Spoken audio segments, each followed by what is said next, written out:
بيان نصراوي بشأن بنود عقد كريستيانو رونالدو.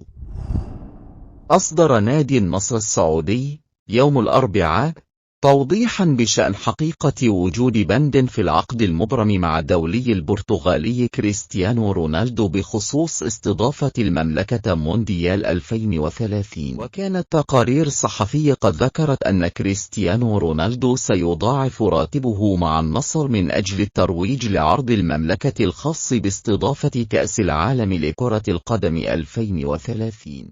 ونشر العالمي على حسابه بموقع تويتر: يود نادي النصر أن يوضح أنه خلافا للتقارير الإخبارية، فإن عقد رونالدو مع النصر لا ينطوي على أي التزامات لاستضافة المونديال. وأضاف النصر: رونالدو تركيزه الأساسي على النصر والعمل مع زملائه لمساعدة النادي على تحقيق النجاح. وكان رونالدو قد انضم للنصر خلال فترة الانتقالات الشتوية الحالية في صفقة تاريخية سيحصل خلالها على راتب سنوي يبلغ 200 مليون يورو حتى صيف 2025 بحسب تقارير صحفية.